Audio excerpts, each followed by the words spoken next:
the most famous songs of all time are usually really simple, like a really simple chord progression or really simple lyrics. Yeah. I think that is true for so many things of like the secret to life is really quite simple. The secret to success is really quite simple. The best ideas, the ones that are going to take off, are really simple. And, so many people could look at anything and say, well, I could have done that, but you didn't. And so the people that are moving up in life and progressing are the ones that actually took the risk and did it and put themselves out there. So I think to be like, oh, just be kind, it's so simple, but that's it. Like, it really is that simple. Everybody wants to work with somebody who's nice. Hey guys. Okay, welcome to this episode of Things No One Tells You with me and Miles. Miles, say hi. I'm showing you Miles because I'm officially a dog person. I hadn't been a dog person growing up. And he is absolutely one of the loves of my life. My family calls him my boyfriend. That's not true. I do love my husband very much and my children, but Miles rides with us to school and he's just become such a fixture. So anyone who has a dog, I know that you know what I'm talking about. I am so excited, even if you're not an animal owner, to share this conversation with you with Isabel Klee. So Isabel is a writer and a content creator. You very well may have seen her content or heard of her because she has over 2 million followers across her social media platforms. She gained her following on social media through these incredible stories of dogs that she was fostering in partnership with Muddy Paws, which is a rescue in New York City. So her content went viral last summer, specifically because she shared content about Tiki, who was a dog that she was fostering. And it's just incredible. She's I would say she's a super talented storyteller. A lot of that is because of her background, but her authenticity because of what she loves and really believes in terms of animal rescue and these dogs, it just shines through. So Isabel, doing what she's doing, has found all of this success and different things that have come up. She has just written a book. Her new book is called Dogs, Boys, and Other Things I've Cried About. So she's joining me to talk about that, talk about her life journey. There is so much to learn from her, not just in the realm of animals, but just humans as well. So here she is, Isabel Klee. Isabel, I'm so excited to talk to you for so many different reasons. But one thing is, even after we had decided, okay, we're doing this podcast episode on this day, I think I had to reschedule it once. And then after that fact is when these other things started happening. Like the book obviously has been in the works for a while, but then the rights are picked up and this is going to be a series. And I love how this is something that you have said was your passion. Maybe you define it as purpose. That really is something that now you are living out in such a big way. What is that like? It's unreal. I mean, I wake up every day, not an exaggeration, and I am just so grateful. This is probably sounds so annoying, but I literally go to bed at night excited to wake up and like work because I'm just like so excited about everything. And I'm so like, I am literally living my dream. And I'm doing what I love. And I just can't believe it. I cannot believe that all of these things have landed in my lap so naturally, and have just kind of unfolded for me, really in the past 2 years. What do you make of that? What do you think is the reason behind that? I think that, I think, I've been working in animal welfare for a decade, more than a decade. And it is truly, I say I came out of the womb like obsessed with dogs. As soon as I could talk, I was pretending to be a dog. I would like walk on all fours and like eat my food on the floor. Um, my preschool teacher had to call my mom one time because I kept drawing, all I would draw were dogs. And then around Halloween time, I kept drawing vampire dogs. And she was like, she's like scaring the other children because like she won't stop drawing these like vampire dogs. Um, and so my parents ended up getting me a dog, my own dog, named Ruby when I was 5. Um, Mm. So I've always been obsessed with dogs. As soon as I left the house, I started volunteering at animal shelters through college. Um, so it's just always been this passion of mine. And I also went to school for writing. So my Okay. my mom was an English teacher, seventh grade English teacher. My dad was a journalist. I went to college for writing. Um, And what kind of writing were you thinking that you would gravitate towards? I love creative writing. I love, it's funny, I wrote a lot of like personal essays about dating, and I love writing about love. I love reading about love.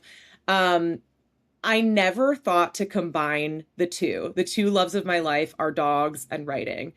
I never thought to combine them until I started creating content online. I started Wow. documenting my fostering journey, and I think because that's just the way my brain works, is in like a very like storytelling way, that I would Yeah. tell the stories of these dogs, and I would write about it, and I would share these videos. And my literary agent happened to follow me, and she's the one who cold emailed me and just said, I see your videos. I So love the like before she was your literary agent. Yes.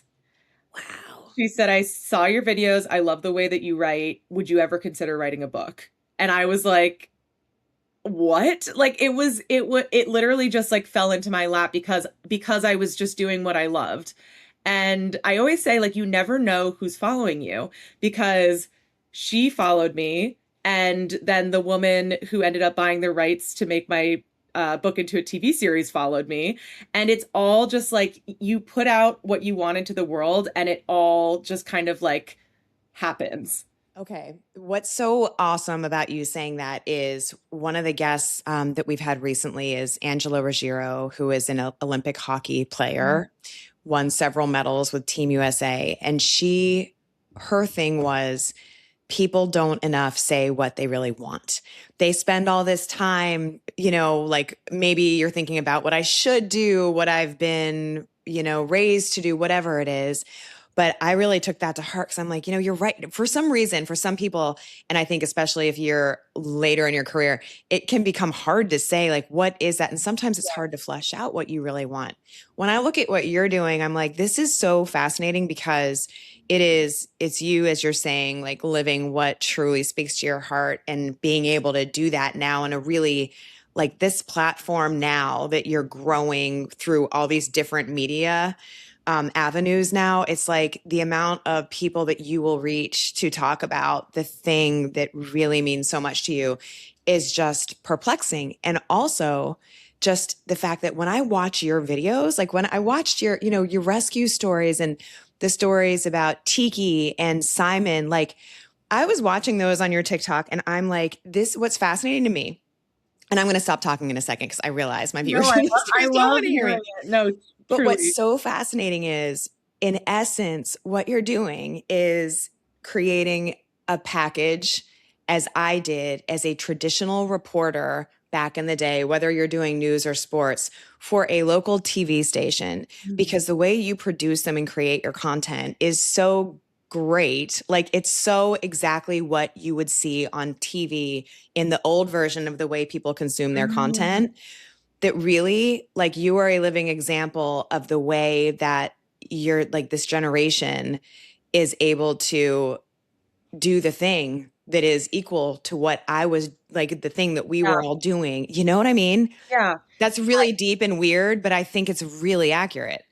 Yeah, it is funny. Like especially early in my career, like having to explain to my dad like what my dad was a journalist, and so like having to explain to him, I'm like, well, it's kind of like what you did, but like it's different. It's on, it's like Yes. it is similar in so many ways. But I do think, every time I get a new foster dog, I get so many. This is like my favorite comment to get is so many people say, "Oh, it's a new series of my or a new season of my favorite TV show," because that is how it reads to people. It's like Wow. every Yes. new foster dog is a new season, and they get to tune in and they get to see like me picking up the dog and the dog getting its first bath and like all the little checkpoints, and they know that like they will seek it through to the end, like the ups and the downs and the happy moments and the sad moments, and then eventually the dog getting adopted, and then that's like the season finale, and then 2 weeks later another season starts. So I think the way, and I don't Yeah. think I did this intentionally, but the way that I have now like started to create content is very episodic, and it lends itself to TV really naturally, I think. And then factor in the book where I talk about relationships and being in my 20s in New York City and my friendships. It's like a It's Sex in no-brainer. the City with animals. Like, Exactly. So I think I always, circling back to you saying, say what you want out loud. yeah. When I posted the TV news, I posted a little or a screenshot or a photo that I took of my journal. And for years, I've written, I want this book to be turned into a TV show. I want this book to be turned into a TV show. And I write it down day after day. And that is what I wanted because I always had that vision in my head. I'm like, this book is so important to me, but I always like saw it as something else and something bigger. So yeah, Yes. I had a very clear, I was like, I know exactly what I want this to turn into. So the book is the bones, really. Like the Yeah. book is the okay, so with the book, the literary agent sends you that note. And then how did the rest fall into place in terms of what the book became? And a reminder, dogs, boys, and other things I've cried about, a Yeah. memoir, which is epic.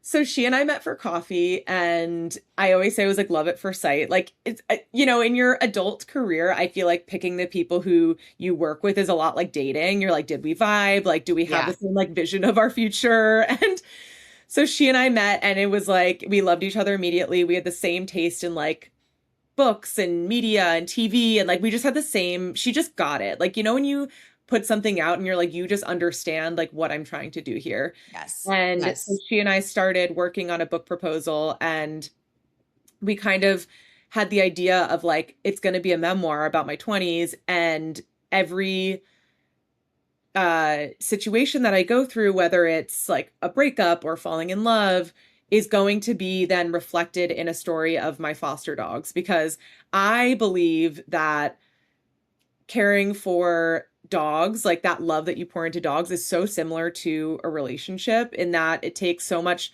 time and trust, and you have to like really work at it, and you have to kind of figure out each other's communication styles. Like, with Simon, he can like move differently, and I know exactly what's wrong with him. I'm like, oh, he has an ear infection. Like Wow. it's this like innate like communication that you have. And it's same with my fiance at this point, where it's like he can come through the door and I'm like, he's in a bad mood. Like, you know what I mean? You spend so much Yes. time with these people and these dogs. So I wrote the memoir, and about all of my breakups, and all of the apartments that I lived in and my friendships, and then mirrored those situations and those experiences with kind of like perfect matches of situations that I went through with my foster dogs, and just like talked about how, caring for a dog really holds so much weight and really means so much. It's sometimes even more than a romantic connection. I feel like we put romantic love at like the very top of our lists. Like we're like, that is like the end all be all. If we find our person, like that is it. But Mhm. in my opinion, I think that having an animal that you love and care for can be just as meaningful in a lot of ways. It's sort of like, yes, that romantic relationship we have with a spouse, with a significant other, or whatever it is. It's the core of it. It's the things that you feel that aren't the spoken word, like, Hmm. that is that Yeah. connector with the animals. I don't know. Like my family says, they joke with me that my dog is my boyfriend. And so oftentimes they'll be like, oh, did you guys get engaged? And I like Miles is 2, and he is he's just the best. Like he rides with us every morning to school. He's become so much of like now I've started to think about, oh no, because like he rides with us to school every single day in the morning. So once that milestone passes and my kids don't get driven to school, I'm like, oh, that's going to be and I don't know, I'm a crier. So I'm like, I could just think about, Obviously. but yeah, I so, mean, and yeah, I talk about that in the book too, that, your dogs and your cats, but especially your dogs, I think, because, well, I've never had a cat, but your dog can go places with you more than a cat can. Your dog is yeah, with you more than your spouse is, more than your children are, more than your best friend, your parents, like whatever. Your dog is there every second of the day, especially as like a person who works from home. I'm like, it is me and him against the world. Like we go on vacations together, we go on walks yeah. together. He's just there. He's by my feet right now. It's like all of these moments, life passes you by and happens and happens and happens, and he's there. And I think that is so beautiful. And like, I think you have that deep connection and that deep trust because you have to communicate without words. And it's like, I kind of feel like loving an Yeah. animal is proof that actions speak louder than words because you're not really, I mean, I talk to Simon all day, every day, but he can't speak back to me. But there's just this connection. And yeah, I just think it's magical. Were there things that you realized or discovered from going through the process of writing the book? I mean, yeah, I think that it instilled a lot in me that I already kind of like knew, but I was pretty shocked. We came up with the concept together of like mirroring the experience Yeah. with men and dogs, but I was honestly shocked at how perfectly they matched together. I was like, I know I came up with this concept, but like so it was like things that I wouldn't even think of. Like, I fell in love with my fiance over COVID via FaceTime. And it was over Christmas. And it was like we had not even met in person. And I mirrored that experience with fostering a dog over Christmas. And his eventual owner, like, saw a photo of him and fell in love with him before she ever met him in person. So it's like these like almost identical situations, like 2 years apart. Um, I think that was what was most surprising to me was just like how perfectly everything matched up. So you mentioned your fiance. You guys are getting married in September, Yes. right?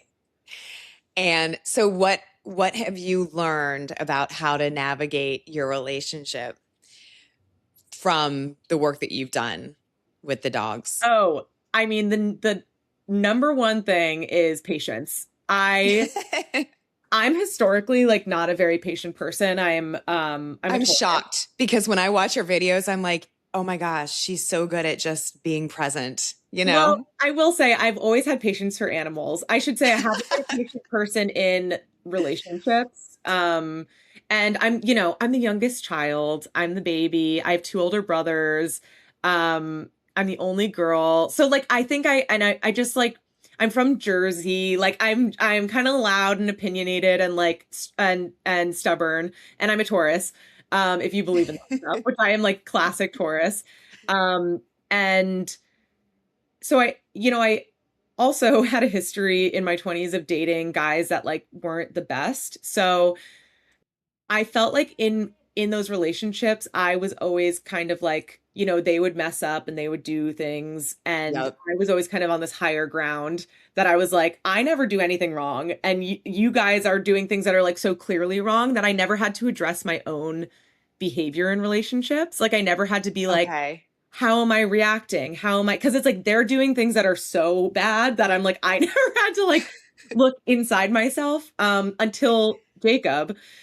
And he was kind of the first person who was like my equal. And he's like such a good person. And he was coming at me like, hey, the way that you're communicating is like, you don't have much patience, or like you didn't say that very kindly, or he would come to me with these things that I was like, oh, like I've never had somebody kind of like check Check me. you. Yeah, which is so necessary in a healthy relationship to be like, you know a person being like, hey, like I didn't really like the way that you just spoke to me. And so I had at by that point had been fostering for a while, and I really think that like the lessons that I learned through the dogs of like being patient and like kind of like if something happens, like just taking a deep breath and like taking it moment by moment absolutely applies in my relationship day to day. Like, it's of course it's always a work in progress, but I think if you ask Jacob, like he would be like, oh, 5 years ago when we first started dating versus today, it is like night and day. Like I think I have really changed for the better as far as like communication and just being the best partner that I can be to him. That's also not easy. It takes a special person, I think, to communicate that well without making the other person defensive, Oh, you he know? was like the kindest, like Yes. most gentle. I mean, he's from northern Kentucky, like Cincinnati area, and I just say he's like the sweetest Midwest boy. And he's just I always say I think like East Coast Jersey girl, we all need Midwest. we all need a Midwestern boy. Like that is the Yeah. the secret sauce. I just love how he's so engaged in your content also and just so into it. And I loved the story of how you shared that he said that he was going to pay the bill, wanted to split the bills with you before you got engaged, right? Yeah, it was actually it wasn't even before we got engaged. It was like 3 months after we met.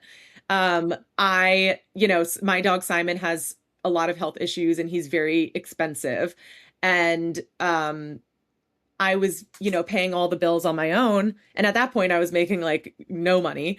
And it was like 3 months after we met, and he sat me down and was just like, I would love to split these bills with you. And I was like, you don't have to do that. Like, this is not your dog. Like, I adopted Simon on my Yeah. own. And he was like, I really want to. Like, I want to feel like we're in this together. I want to like help you. I want to take this burden off of you. And that to me was like the most romantic thing that anyone's ever done for me, especially because it was my dog. Like, my dog is the most important thing to me. So that just spoke to who he is as a person. That is so awesome. And you shared also about you were getting married at a camp. Yeah, a sleepaway camp. This is the coolest thing. I have heard of someone else doing that. And I was like, wait a minute, just Yeah. stand by. I know this is a slight detour in our conversation, but I just want to hear about this because I think it's awesome. What is your vision? Yes. So, um, Jacob and I were both sleepaway camp counselors, not together, Oh, but like okay. separately in our early 20s. And I worked at a camp in California. Um, and it was the best. It was like truly the best experience of my life. And I think we both have the personality of like camp counselors. We're just like very like I don't know. It just makes sense for us, Yeah. and we've always talked about it. I never wanted a traditional wedding. And we talked about like our perfect what our perfect weekend would be. And it's really like being in nature, being surrounded by our friends and family, like in close quarters. So everybody's going to be staying in the cabins on the camp. That is the coolest thing. Yeah, and everybody can bring their dogs. It is a very dog friendly camp. Dogs can be off leash, like they can go swim in the lake. So we rented the camp for 3 days. And it's just going to be like we're doing like a field day. We're doing a talent show. It's going to be like a full adult summer camp. Yeah. So, but what is your talent? What are you going to do? Oh, I think as the bride, I get to sit out. I get to just Oh watch my God, everybody no. entertain. Seriously? I don't really have, I don't know. I mean, I did like high school theater, but I think I would rather just like sit and have You should people. do like a monologue. Oh my God, wait. No, honestly, you could do an essay and like perform your like an essay. Seriously. I mean that seriously. I'm not Yeah, joking. That would be really cool. maybe. I don't know. I feel like I'll think about it. There's something about like me making everybody listen to me even more than I already do. That I'm like, I don't really need to do that. I get that. I totally get that. Okay, wait. So real backing up, and I know I'm all over the place, but this is so cool. When you first started with your collaboration with Muddy Paws Yeah. and working with them, when was that? And what was that for you? Yeah. So I actually have fostered I started fostering with Muddy Paws like years and years ago, like probably like 8 years ago. Um, I ended up adopting Simon. He was my fifth foster dog, and I stopped fostering for like 4 or 5 years because of his medical issues. It was just too much. I didn't have an outdoor space. I was single for a lot of that time. It was just like too much for me to take on. And then when Jacob and I moved into this current apartment, it was the first time that I had had a backyard and like I had a partner to help me. And I said to him, I was like, I think I really want to start fostering again. So we started, and that's kind of really when my partnership with Muddy Paws really took off. I got really close with a lot of their volunteers, a lot of their staff members, and I always say, especially with rescue, there are so many amazing organizations, but to find an organization that completely aligns with the way that you view animals, like everybody has different opinions, right? So it's like to find an Yeah. organization that has the same like morals and ethics that you do and the same standards that you do and cares about the same things that you do, I think is really maybe not rare, but I think you just like, it's kind of, again, it's kind of like dating. It's like, Being, right. you know, and it's just like a good fit. Like we just work together so well. One of my very close friends at this point is the foster program manager. So she's the one who matches me with all the dogs. And it's just this like Oh, well-oiled wow. machine that like we have this beautiful partnership that like obviously my videos and my content boost their platform and they get a ton of donations, but also they work so closely with me to get me these dogs that, need more time and attention. Yeah. So it's just a great partnership and I'm so grateful for them. That is so cool. What when you talk about those things that it's important to align on, what would you say are the most important things? Because maybe there are people that are Yeah. listening and watching that are like interested in that have never fostered. I'm sure there are a lot of people that are very into and understand the process, but Yeah. Um, educate us. um, a lot of these are kind of like sticky topics that I think Yeah. people in rescue don't talk about, but I think it's very important to talk about. One is that a lot of rescue organizations will, let's say I have a foster dog and that foster dog gets 50 applications. A lot of rescues will go through and kind of like cherry pick their perfect adopter, which sounds great in theory, like a lot of things in life. But what ends up usually happening is that person is a white couple in suburbia with a white picket fence in a rich area code. And, that is a great place for a dog to live. If every dog goes to one of those families, it's not quite fair. And, inherently, people don't realize this, but you're being biased and you're saying, like, this person who, this white family who lives in the Mhm. suburbs, in this very fancy house, will be a better parent than this, maybe this person of color who lives in an apartment building in the Bronx. That is not necessarily true. There Right. are plenty of people who live in the suburbs who just let their dog out, never take their dog for a walk, and completely neglect it. There are plenty of people who live in apartment buildings who are the best dog owners who take their dog for 4 mile long walks. It's just this Yeah. bias that we have of where the best place for a dog to go is. So what Muddy Paws does is, of course, there are exceptions of like, for example, Tiki is my most viral dog. He was obviously terrified of the world, so we knew he needed to be out of the city. So that's like an example of like, okay, so in certain cases, you have to kind of consider some factors. But what Muddy Paws does is you become a registered adopter, and then you can say, I'm interested in this dog. They work first come, first serve. So they go, it's not that anybody can just get any dog, but it goes in an order. So it's like if you are the first person to show interest, you will have a call with Muddy Paws. It'll be like you kind of get first priority, which Okay. then helps the system as a whole in that like there's no bias of like who you are, your race, your ethnicity, your sexuality. Like there's no like Fair. it's fair. And to me, that is so important. Like I think that rescue can become and it's so funny because you wouldn't think of this. It's like they're literally like they're literally dogs who don't have homes. Like, but it becomes kind of this like classist thing where it's like, well, we want the dog to go to the best home. But it's like, what is the best home? Like, who are we to say what the best home is? Right. Right. And So, things can be very different from what they seem in yeah, any situation.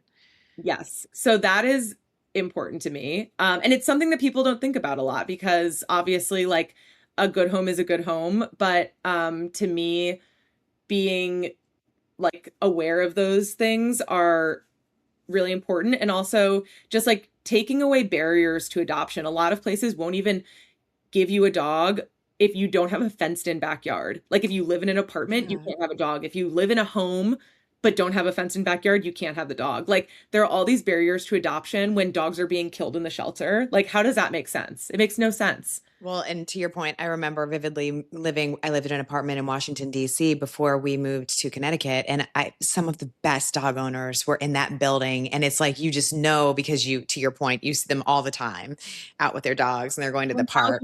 1000%. I mean, I Yeah. I live in an apartment and I like Simon, my friends who live in the suburbs say like Simon gets walked more than any dog that they know because I mean, we have the backyard now, but he's so accustomed to walks that I can't like take it away from him now. Not that I would want to, but like he gets 5 walks a day and because we live in Whoa. an apartment. So like Yeah. but that's to the point of like I believe that people who have dogs in apartments actually sometimes are even better dog owners because they have to take their dog out.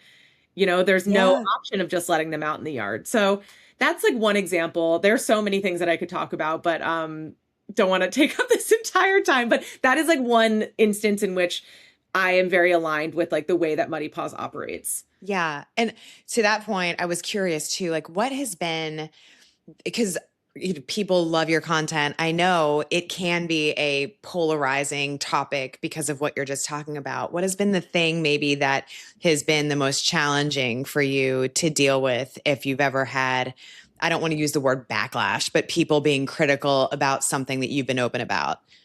Yeah, I think well there's been a couple, but most recently in December I had a foster dog named Zero and he Hmm. was very old. He was probably like 14. He was blind and deaf and then when I got him it became very clear that he was really suffering from like cognitive decline very rapidly. And honestly, most people were so supportive. I was very open about that journey. We ended up having to put him down. It was his time, and I felt very clear about that. The staff at Muddy Paws, the entire vet staff, like it was, a decision that was not made lightly, but it was also not a decision that I, of course, made by myself. Um, and most people were so supportive of it. Of course, I'm putting a dog down. So there will be some backlash of people saying, like, I didn't do the right thing, or I didn't give him enough time, or whatever the case may be. But, the way that I handle that stuff is that I am working so closely with people who I really trust and whose opinions are the most important to me. Like the vet staff at Muddy Paws are some of the most brilliant, kind people that I know. And if they believe that this is the right decision, those are the people I have to trust, not an anonymous person on the Right. internet who's saying, I didn't do enough. Like they're not there when he's barking for literally 23 hours a day at a corner in my apartment. It is not a quality of life that any dog should have. So I felt very like secure in that decision, but yeah, that I think that was probably a situation that I got not a lot, but I got some backlash on that I was just kind of like there's no winning in this situation, If I kept him alive, I would be criticized, and if I put him down, I would be criticized, and it's a lose-lose situation. So you rely on the team around you Yes. to what what is the hardest thing about fostering? As someone who we've never fostered, we've thought about it, but I can't imagine what that would feel like. Well, two very different things, of course, when you're talking about having to put a dog down, but even giving the dog to another foster family or to their forever home, which of course is a Yeah. happy thing. How do you navigate that? I always say when people ask me this, like I've never fostered, how do you deal with that? I always say the first one is the worst because it's your everybody gets attached to their first foster dog. It's just like that's just par for the course. You have to go into it knowing that you're going to get attached. The more you do it, the easier it gets. And for me, the most rewarding part of it is seeing that dog with their new family.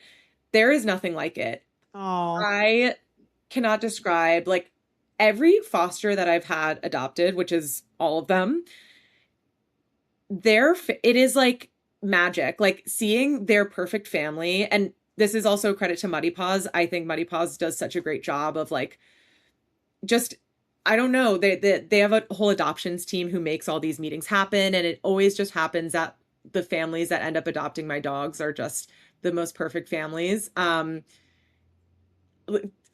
Specifically, the past two dogs that have gotten adopted, Marmy and Raven, have both been adopted by families with little girls.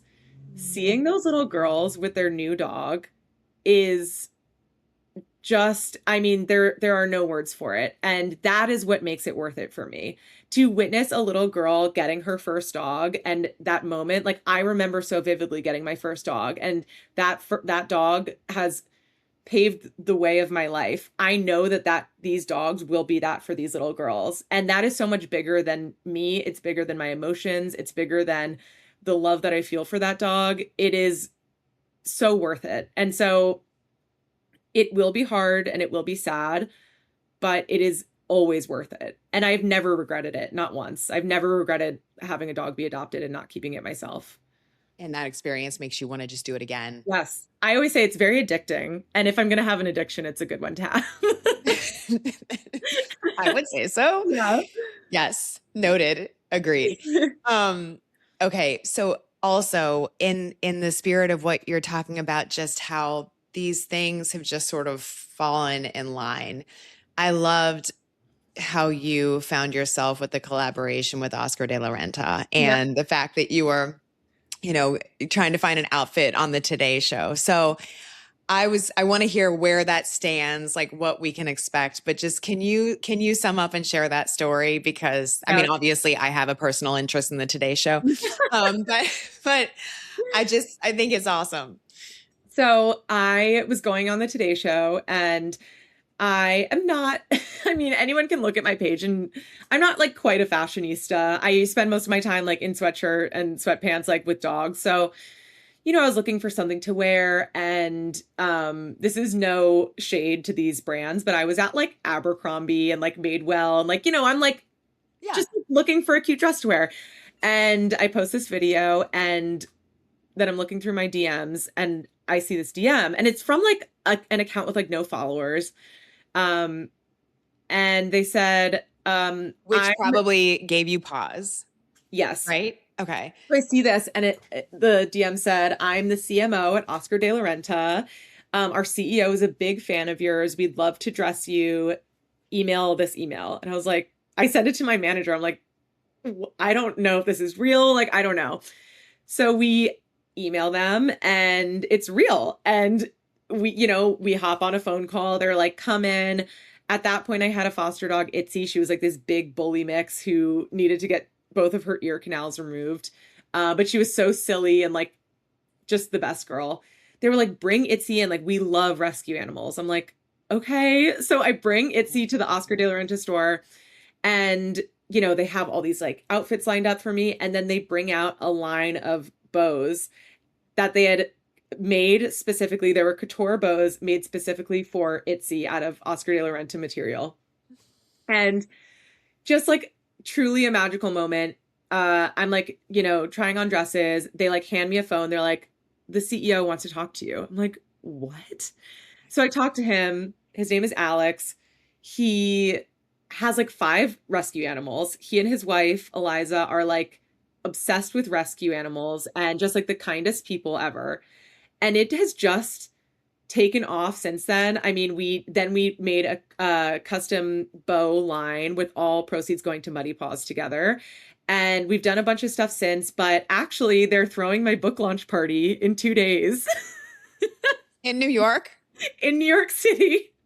They are throwing my book launch party at their store. So that is the current status of our relationship. Oh, and they are also, to speak to their how generous they are. I mean, that is so generous for them to throw my book Whoa. launch party. Yeah. They are sponsoring the first Muddy Paws Gala. That is in May. So they have now become partners of Muddy Paws through me. And so it's the Muddy Paws Gala presented by Oscar de la Renta. No, they're the sponsors of the gala. Yes. So, and that gala will be to raise money to go to Muddy Paws to help. Yep. That's incredible. Is that in New York? That's in New York. Oh my You should goodness. come. Well, yes, I would love to come. That's amazing. Are people Yeah. bringing dogs? I think so. I'm not sure. I'm not running the Muddy Paws Gala, but I got it. I do think that dogs will be there. Yes.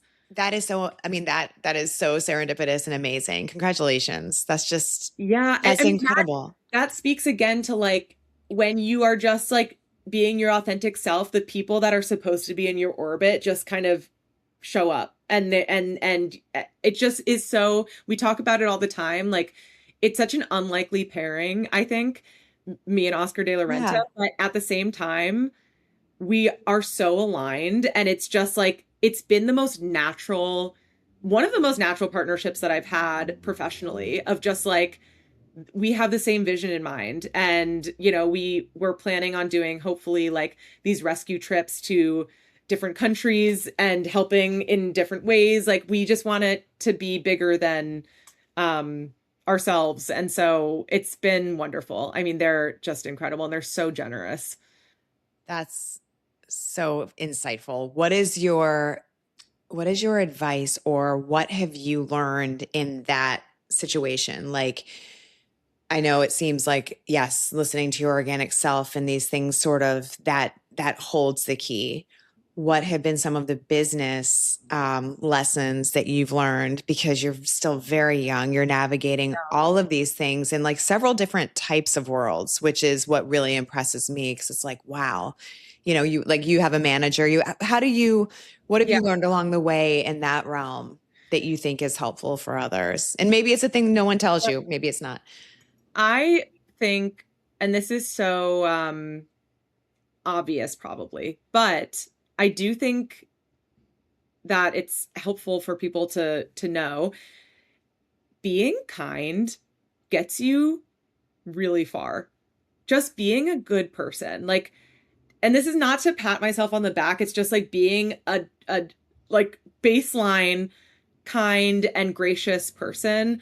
I think, I have met a lot of people in the content creation world who do not come across that way. I've met a lot of people in the content creation world who do come across that way.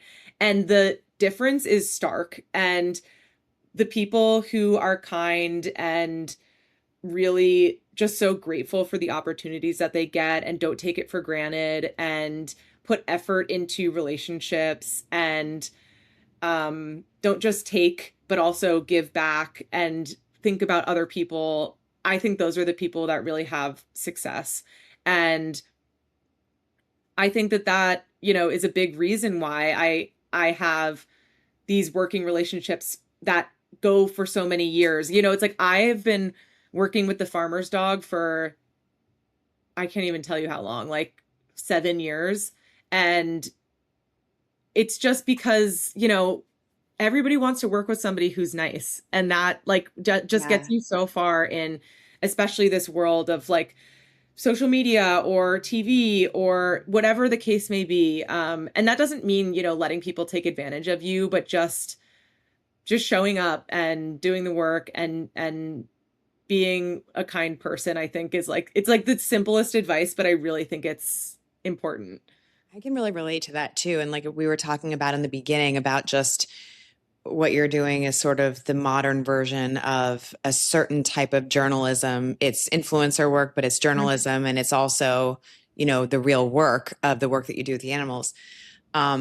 Yeah, it was the same way for me when I was coming up too. It's like there's the well, right, there's like the pitfall of competition, like and it's what you're talking about with other content creators, et cetera. It's like you can panic yourself and fall into that box, or you can just be your authentic self and be kind. And there's room for a piece of the pie for everybody, and everybody's story is different. I think about that sometimes in terms of being a woman in a sports department, and like when for the first time I was at ESPN, and it's like you're with other women, and that's such an opportunity to like lean on each other, really, but it also is one of those things where just because things are still evolving, and I think there's always room to grow and glass ceilings to break, it's like there's also you know, pitfall, as I said. Anyway, I don't know if I'm making sense. No, you are. I also this is another uh kind of tangential thing, but I'm obsessed with as everybody is, Amy Poehler's podcast right now. Yes. And she Yes. always says, which I love, that the best people to work with are like the kindest people. And those are the people, like she says, like she surrounds herself with um people that she loves to work with, and those are always like the kindest, easiest going people, and like those are the people that keep getting work because they're easy. And it's like it just keeps going and Yeah. going and going. And being cutthroat might get you so far in the moment, but as far as like the longevity of your career, I think the key is really just being like a pleasant person. Right. And kind of going back to what you said initially, like it's not rocket science. It is the thing that It's so really simple. yeah, like maybe we could all just lean into like what we actually love, like, and just not Yeah. right. And just letting it ride. Okay. I just thought of something. Have you communicated with the ex-boyfriends that are going to find themselves in chapters in this book? I haven't. I haven't. Yeah. But so many people have asked me about that. There is one ex that um I basically write about three exes. Two were not great, and the third one was like a very nice person. I think I write very kindly about him, so I'm not worried about that. Yeah. The other two, I'm like, whatever. Like you were not very nice to me, so that's how I feel about it. Honestly, the first two, I wouldn't even know how to get into contact with them. So Got it. we'll see what happens. But everything's been changed, so all the names, obviously, and all identifying details. So Smart. um, if they take personal offense to it, that's on them. But like, there's no way for people to like figure out who they are or anything Right. like that. They're being a little sensitive if that's the case. Yeah. Um, okay, so what is a thing that no one tells you that you've experienced along the way? Yeah. I mean, I feel like what I'm realizing, especially over the past 2 years, is like what you will be the most successful at is like what you care about the most. And I feel like a lot of people like chase the money or like just chase success, but it's like truly rooting yourself in who you are and what you care about, like that is going to make you the most money, and that is going to bring you the most success of like what you actually care about. And like when people ask me, how do I blow up on TikTok, or like how do I go viral? It's like I know it sounds so annoying, but it's like literally just being the most like authentic version of yourself is what is going to bring you the most success. If you're like copying somebody else's style or like imitating somebody else's content, like I feel like people can pick up on it, and people can, it's like authenticity is very obvious, I think, to a lot of people, whether they're conscious of it or not. And so, I sometimes I look at my own life and I'm like, why do people care so much? Like to me, I'm just myself. And I'm like, I'm just like this like boring homebody who like loves dogs. I don't think it's that interesting. But people care. And I think it's because it's clear how much I care about what I'm doing. And I think it is clear to people who are watching my content. Isn't that wild? Because it's just like it feels probably so easy. Yeah, because you're just doing the thing. that is, I think, the craziest part is that obviously, especially now, my life is very busy, but it's not difficult. Like I'm just doing the thing that I love doing. I'm actually doing what I've been doing for, many, many years, far before I ever documented it online. Um, but I just started taking out my video and recording it. And I think that is the craziest part is like I've been doing this for so long. The only difference is that I just started like making videos about it and my entire life has changed. So, yeah, it is very insane. God, I have so many questions. Yeah. Before we let you go, what is it that you hope to accomplish? I know you said you want the whole thing to be bigger than just yourselves, but with when the book comes out and then eventually the series, like what are you really hoping for?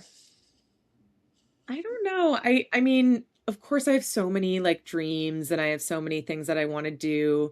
Um, but I think the best the best message or comment that I get is just that people come to my page as kind of like this respite, but also this like very grounding, like, Mhm. I think I talk about the good and the bad and just like a different perspective on life that people might not always hear. And so I think just like validating the human experience in different ways, I think is important for me. And I hope that this book does that. I think, especially for young girls, to read a book where, my entire 20s were like super messy and there was a lot of ups and downs and learning. And um, now I'm kind of like out the other side. I'm sure my life will still be messy and all of those things, but it's a specific kind of mess that your 20s bring. Um, just like understanding that it's all worth it and it's all important. And even if it's hard, it's still a part of your story. I think, yeah, just like dogs are the greatest connectors. And I think just allowing people to feel that relationship, to feel the weight of that relationship and their own experiences is really important for me. So I know that was kind of like a woo woo answer of No, like I love it. it's all about the bigger thing, but yeah, of course I then have like other bigger dreams. Like I'm working on a fiction novel. Years down the line, I would love to have like an animal sanctuary, like these kinds of things. But I think just really like connecting with people, connecting with humans, connecting with animals, building community. I think the world is really divisive and hard right now. And if I can be a bright spot in somebody's day, that means the world to me. Did you have a time in your 20s before stuff started to click? Like maybe before you were really doing the content where you were like, this isn't working. Did you ever have moment? What were you doing then? Because I realized I didn't ask you about that piece. Like you moved to New York, you Yeah. thought you were going to be a writer. I actually worked, I had the same job. So I got a job out of college working for a photographer and I worked there for like 7 to 8 years. And 1000%, I had so many moments throughout my 20s, whether it was dating the wrong guy or being at this job that you kind of think is going to amount to something. And then, like, especially as a woman in like a professional career, especially like a creative career, you kind of like, you use a lot of your time and energy pouring your like brain into somebody else's dream.